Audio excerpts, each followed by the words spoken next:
Welcome back to Little Growing Bones. Today we'll be talking about cerebral palsy. We'll discuss the causes, the symptoms, and how it's treated. So today we'll talk about the condition that affects millions of people worldwide, and that is cerebral palsy. So if you or someone know of someone with cerebral palsy, or you're just curious about cerebral palsy, stick around. So what is cerebral palsy? So cerebral palsy refers to a group of disorders that affect the movement, muscle tone, and posture.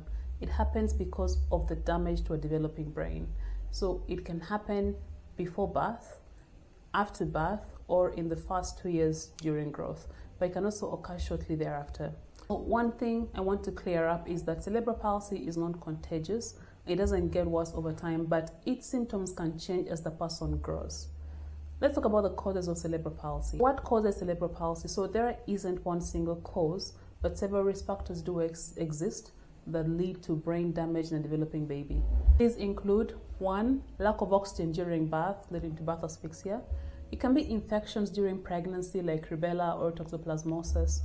It can occur because of prematurity at birth or being born with a low birth weight. Head injuries during the first years of life can also predispose cerebral palsy.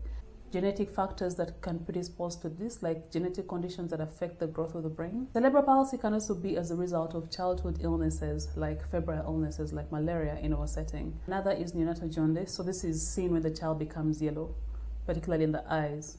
So not every case of cerebral palsy has a clear cause, but these are some of the most common risk factors for cerebral palsy, or CP. So let's talk about the symptoms of cerebral palsy. The symptoms of cerebral palsy vary from person to person.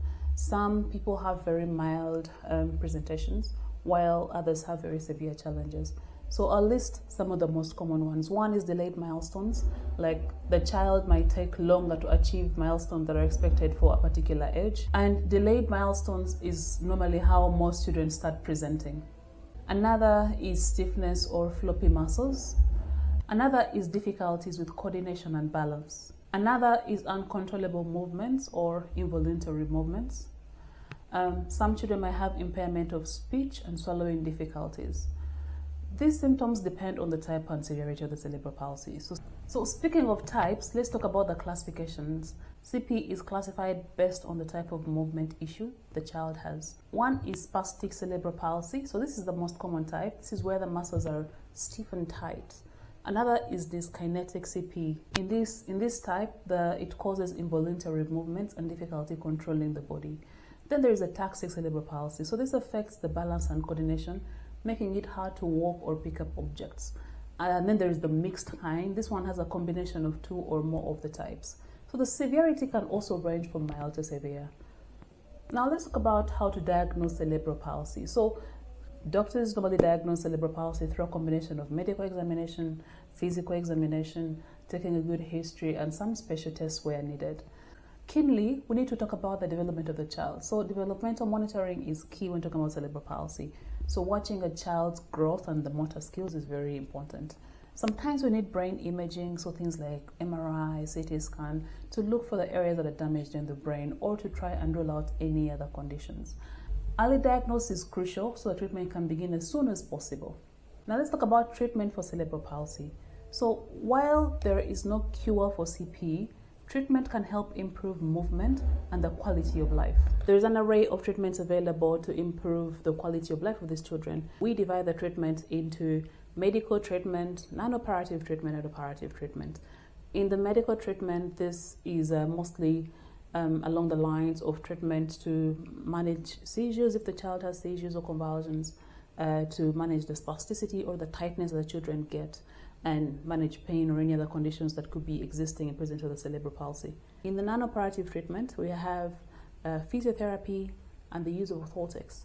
So physiotherapy is very important and involves exercises for walking and coordination and balance, exercises to stretch tight muscles and help the movement of joints, exercises for strengthening different body parts. The orthotics that are used still vary based on the body part that is affected. There are different braces for the back, braces for the lower limbs, and so many more. In the operative treatment, we talk about surgeries for lengthening of the tendons and correction of different deformity that is unable to be treated non-operatively. In the surgical treatment, talk about things like tendon lengthenings and different bony surgeries that are all done to correct pre-existing deformity. So very often, there isn't one treatment that is done in isolation. Many times, the child will require a combination of all this to take care of them. So they'll need to have the physiotherapy. At some time, if the physiotherapy is unable to achieve a certain goal, then surgery might be needed. And even after surgery, they still need to go back to physiotherapy and bracing. So all these will work interchangeably or work together to try and make sure that we can optimize the recovery and the day-to-day life of the child. So the physiotherapy helps to strengthen muscles and to improve movement. Occupational therapy is important because it teaches daily living skills, eating and dressing. Another aspect of therapy that is needed is speech therapy. So this helps with communication and swallowing difficulties. So like most conditions, cerebral palsy, also the treatment is personalized based on the individual needs. Now let's talk about the complications of cerebral palsy. So cerebral palsy can lead to other health problems. I'll mention a few. One of those is difficulty swallowing or speaking. The children can have learning disabilities, they can have seizures, they can have joint problems from stiffness and tightness. Sometimes they get visual or hearing impairments.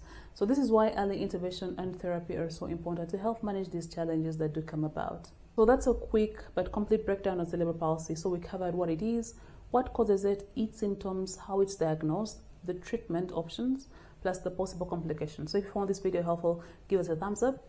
Don't forget to subscribe for any more information and any more content pertaining to pediatric orthopedics. And if you have any questions or personal experience with cerebral palsy, drop them in the comments below. I'd love to hear from you. So thank you for watching, and until next time, keep it a little growing bonds.